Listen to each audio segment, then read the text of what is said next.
حضرت سیدنا ابو قتادہ رضی اللہ تعالی عنہ سے روایت ہے، سلطان مدینہ صلی اللہ تعالی علیہ وسلم کا فرمان با کرینہ ہے، مجھے اللہ عز و جل پر گمان ہے کہ عرفہ یعنی 9 ذی الحجہ کا روزہ 1 سال قبل اور 1 سال بعد کے گناہ مٹا دیتا ہے۔ اور سنیے، ام المومنین حضرت سیدتنا عائشہ صدیقہ رضی اللہ تعالی عنہ سے روایت ہے، رسول اکرم نور مجسم شاہ بنی آدم صلی اللہ تعالی علیہ وسلم نے ارشاد فرمایا، عرفہ کا روزہ 1000 روزوں کے برابر ہے۔ کتنی فضیلت!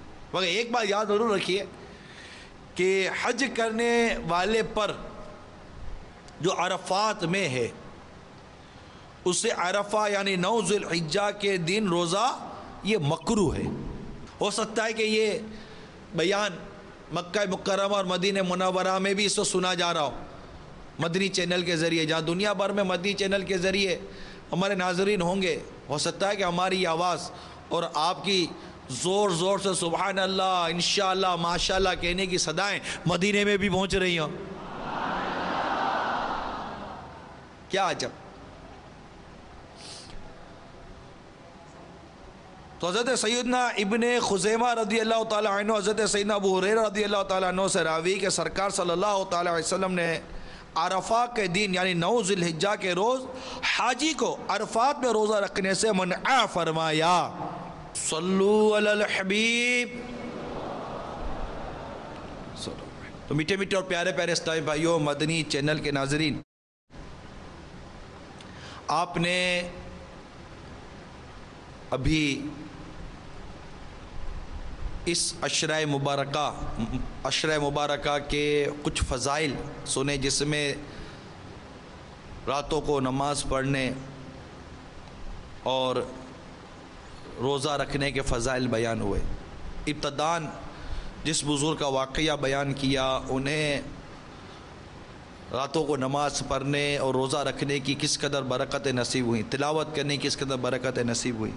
اگر ہم دیکھیں تو ہمارے بزرگوں کے نزدیک، ہمارے صحابہ کرام کے نزدیک ایسی روایاتیں بھی تھیں جن روایتوں میں عبادت کرنے اور بالخصوص راتوں کو اٹھ کر عبادت کرنے کے بڑے ثواب تھے، کیونکہ ہمارے اسلاف رحمہم اللہ تعالیٰ یہ ثواب کے حریص تھے، انہیں ثواب کی حریص تھی۔ جیسے اس وقت ہم مال کے حریص بنے ہوئے نا، کہ جب مال کمانے کا سیزن آتا ہے تو ہماری سوچ تبدیل ہو جاتی ہے۔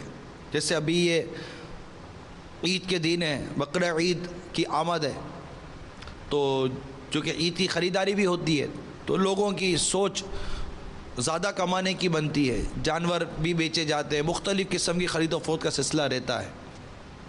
اب یہ کتنی عجیب سی بات ہے، اور کیا اس میں اللہ کی کروڑا کروڑ حکمتیں ہوں گی کہ رمضان مبارک اس قدر ثواب کمانے کا مہینہ، اور ساتھ ہی خریداری کا ذہن بھی لوگوں کو ملتا ہے، لینا اور بیچنا۔ اور اسی طرح یہ کتنا پیارا عشرہ، عبادت کا کتنا پیارا عشرہ ہے، اور اس میں بھی اس طرح کی خریداری کے ذہن بھی بنتے ہیں اور خرید و فروخت کے معاملات ہوتے ہیں۔ لیکن میٹھے اور پیارے اسلامی بھائیو، حقیقت یہ ہے کہ عقل مند انسان وہ ہے کہ جتنا جہاں رہنا ہے اتنی وہاں کی تیاری کرتا ہے، جتنا دنیا میں رہنا ہے اتنی دنیا کی تیاری کرتا ہے، جتنا آخرت کا سفر ہے اتنی آخرت کی تیاری کرتا ہے۔ نادان ہے وہ شخص جو مٹی کا کوزہ لے کر سونے کا کوزہ چھوڑ دے۔ آخرت کی تیاری، ثواب، اجر، عبادت، ریاضت، روزے، تہجد، یہ اٹھ کر عبادتیں کرنا، یہ کتنے ثواب، کتنے عظیم ثواب کا کام ہے۔ مفتی احمد یار خان نعیمی رحمۃ اللہ تعالیٰ علیہ نے ایک بڑا پیارا مدنی پھول تفسیر نعیمی میں لکھا ہے۔ آپ فرماتے ہیں کہ جو مال ضائع کرتے ہیں، جو مال برباد کرتے ہیں، انہیں بے وقوف کہا جاتا ہے نا، بے وقوف مال برباد کرتا ہے۔ آپ فرماتے ہیں جو شخص مال برباد کرے وہ بے وقوف، اور جو اعمال، عمر اور اپنے ایمان کی بربادی کی سوچ نہ رکھتا ہو اور اس کو برباد کرنے کے در پہ ہو، وہ کس قدر بے وقوف ہوگا۔ بندہ غور تو کرے، کتنا پیارا مدنی پھول، یہ پڑھا بہت سمجھ میں آیا کہ واقعی یہ کتنی پیاری بات کی حضرت مفتی احمد یار خان نعیمی رحمۃ اللہ تعالیٰ علیہ نے. اور ہمارے یہی ہوتا ہے جو مال برباد کر دے, جس نے بچے نے 100 200 300 روپے آپ کے ضائع کر دے, برباد کر دیے, بے وقوف, تمہیں پیسے کی قدر نہیں ہے. اور اس نے فجر کی نماز قضا کر دی, آپ نے کہا بے وقوف تجھے نماز کی قدر نہیں ہے. کبھی نہیں کہا ہوگا.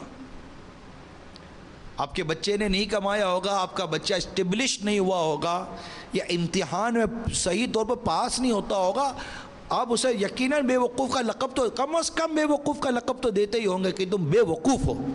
اگر وہ صحیح کماتا نہیں ہوگا, صحیح پڑھتا نہیں ہوگا, اپنی یہ جو چند دن کی زندگی ہے, پتہ نہیں کب موت ہے, اس کی تیاری میں اگر وہ غافل ہے, اس کی تیاری میں جس کی چند دن کی زندگی ہے, چند لمحوں کی زندگی بھی کہوں تو کیا, چند سیکنڈوں کی زندگی بھی کہوں تو کیا, کس وقت اس زندگی کا چراغ گل ہو جائے آپ اور میں جانتے نہیں ہیں. جو اس عارضی اور فانی زندگی کی قدر نہ کرے, اس کی تیاری میں غافل ہو, آپ کے کئی بے وقوف, نادان, جاہل, ان پڑھ, کسی قسم کی تجھ میں سمجھ اور سوچ نہیں ہے, نہ جانے کب بڑا ہوگا, ایسے آپ کے کئی باتیں سنتا ہو, آپ کے یہ عجیب عجیب قسم کے القابات وہ لیتا ہو, لیکن جو آخرت کی تیاری نہیں کر رہا, قبر کی تیاری نہیں کر رہا, اپنی نمازوں کی پرواہ نہیں کرتا, اپنے روزوں کی پرواہ نہیں کرتا, اللہ عز و جل کو عبادت کے ذریعے راضی کرنے کی سوچ نہیں رکھتا.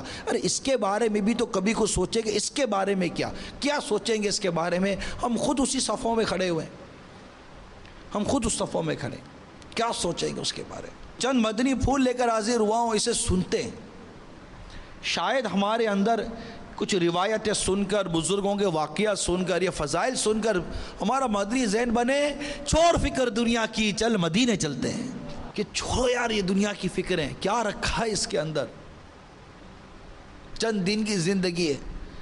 اور جس تاریک رات یعنی قبر کی رات کا بیان سنتے ہیں, اس قبر کی تاریک رات کو روشن کرنے کی سوچ پیدا کرتے ہیں. دیکھیے ان کی قبر سے, جن کا واقعہ ہم نے شروع میں سنا, ان کی قبر سے خوشبو آتی تھی. انہیں خواب میں دیکھا, فرماتے مجھے اللہ نے جنت عطا کر دی ہے. ان کے اعمال پر غور کرتے ہیں, بڑی فضیلت ہیں. یا امیر سنت فرماتے ہیں کہ کسی عمل پر ابھارنے کے لیے اور کسی برے کام سے بچنے کے لیے 2 مدنی پھول آپ فرماتے ہیں کہ اس کے کرنے کے فضائل اور اس کے نہ کرنے کے نقصانات, یا وہ اعمال کے جن کے کرنے سے بہت سارے نقصانات ہوتے ہیں, جب تک یہ پڑھیں گے نہیں, سمجھیں گے نہیں, رغبت ملتی نہیں ہے. ان مدنی پھولوں کو پیش نظر رکھتے ہوئے آپ کے سامنے کچھ ایسے واقعات اور روایت بیان کرنے جا رہا ہوں. اللہ تعالی ہمارے دلوں میں ان باتوں کو داخل فرما دے اور ہمارے اندر عبادت کا ذوق و شوق پیدا فرمائے. حضرت معاذ بن جبل رضی اللہ تعالی عنہ بیان کرتے ہیں, میں آقا مدینہ صلی اللہ تعالی علیہ وسلم کے ساتھ سفر میں تھا. میں صبح کے وقت آپ کے قریب ہوا. میں نے عرض کی, آقا مجھے کوئی ایسا عمل ارشاد فرمائیے جو مجھے جنت میں داخل کر دے اور دوزخ سے دور کر دے. سرکار مدینہ صلی اللہ تعالی علیہ وسلم نے فرمایا, تم نے مجھ سے بہت عظیم چیز کا سوال کیا ہے. بے شک یہ اسی پر آسان ہے جس پر اللہ تبارک و تعالی آسان کر دے. تم اللہ کی عبادت کرو, اس کے ساتھ شریک نہ ٹھہراؤ, اور نماز قائم کرو, زکوٰۃ ادا کرو, اور رمضان کے روزے رکھو, بیت اللہ کا حج کرو. پھر فرمایا, کیا میں تم کو نیکی کے ابواب کی رہنمائی نہ کروں؟ فرمایا, روزہ ڈھال ہے اور صدقہ گناہ کو اس طرح مٹا دیتا ہے جس طرح آگ پانی کو بجھا دیتی ہے, اور انسان کا آدھی رات کو نماز پڑھنا بھی. پھر آپ نے جو قرآن پاک کی آیت تلاوت کی, اس کا ترجمہ کچھ یوں ہے, ان کی کروٹیں جدا ہوتی ہیں خواب گاہوں سے, اور اپنے رب کو پکارتے, ڈرتے اور امید کرتے, اور ہمارے دیے ہوئے سے کچھ خیرات کرتے ہیں.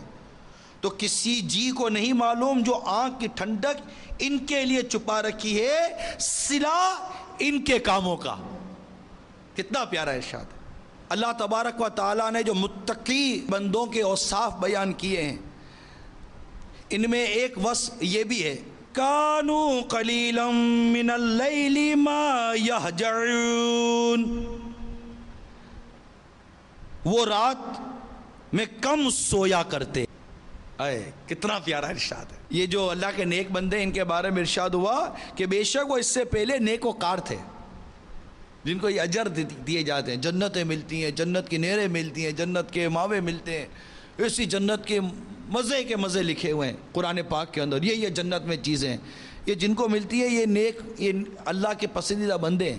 ان کے اوصاف بھی اللہ تعالیٰ نے قرآن پاک میں کئی مقامات پر ارشاد فرمائے, جن میں سے سورہ ذاریات جو کہ 26ویں پارے میں ہے, اس کی آیت نمبر 17 میں ایک وصف کہ وہ رات میں کم سویا کرتے, اور آیت نمبر 18 میں ایک وصف یہ لکھا ہے وَبِالْأَسْحَارِ هُمْ يَسْتَغْفِرُونَ, اور پچھلی رات استغفار کرتے. اسی طرح سورہ آل عمران میں اللہ تبارک و تعالیٰ نے اپنے ان متقی اور نیک بندوں کے جو صاف بیان کیے ہیں, ان میں اللہ تعالیٰ نے ارشاد فرمایا الذین یقولون ربنا اننا آمنا فاغفر لنا ذنوبنا وقنا عذاب النار. ترجمہ کنز الایمان, وہ جو کہتے ہیں نیک بندے جنہیں اللہ نے فرمائے گئے میرے نیک بندے, وہ کون ہیں؟ وہ جو کہتے ہیں اے رب ہمارے, ہم ایمان لائے تو ہمارے گناہ معاف کر اور ہمیں دوزخ کے عذاب سے بچا لے. پھر ارشاد فرمایا الصابرین, یہ صبر کرنے والے ہیں, صبر والے, والصادقین, اور سچے, والقانتین, اور ادب والے, والمنفقین, اور راہ خدا میں خرچ کرنے والے. پھر جو وصف بیان ہوا والمستغفرین بالاسحار, پچھلے پہر سے معافی مانگنے والے, سحر کے وقت اللہ کی بارگاہ میں معافی مانگنے والے. تو میرے میٹھے اور پیارے اسلامی بھائیوں, ہم نے سنا کہ اللہ تعالیٰ کے نیک بندوں کا ایک وصف یہ ہے کہ وہ رات کو کم سویا کرتے اور سحر کے وقت اٹھ کر استغفار کرتے تھے. اور اس آیت کریمہ کی تفاسیر میں کچھ اس طرح بھی موجود ہے کہ وہ رات کا زیادہ وقت عبادت میں گزارتے تھے اور رات کے پچھلے پیر اٹھ کر اللہ تعالیٰ سے مغفرت کی بھیک مانگا کرتے اور اپنے گناہوں کی معافی چاہتے تھے. حسن بصری رحمت اللہ تعالیٰ علیہ نے ارشاد فرمایا رات کے پچھلے پہر سحر کے وقت دعا کا قبول ہونا زیادہ متوقع ہے. ابراہیم بن حاتب اپنے والد سے روایت کرتے ہیں کہ میں نے سحر کے وقت مسجد کے کونے میں کسی شخص کی آواز سنی کہ اے میرے رب, تو نے مجھے حکم دیا تو میں نے تیری اطاعت کی, یہ سحر کا وقت ہے, تو میری مغفرت فرما. پھر میں نے دیکھا تو حضرت ابن مسعود رضی اللہ تعالیٰ عنہ تھے. حضرت سیدنا نافع رضی اللہ تعالیٰ عنہ بیان کرتے ہیں کہ ابن عمر رضی اللہ تعالیٰ عنہما رات کو عبادت کرتے تھے اور نماز پڑھتے رہتے. پھر پوچھتے اے نافع کیا سحر ہو گئی؟ میں کہتا نہیں, تو پھر نماز پڑھنے میں مشغول ہو جاتے, اور جب میں کہتا ہاں تو پھر بیٹھ کر استغفار کرتے اور مغفرت کی دعا کرتے حتیٰ کہ فجر طلوع ہو جایا کرتی.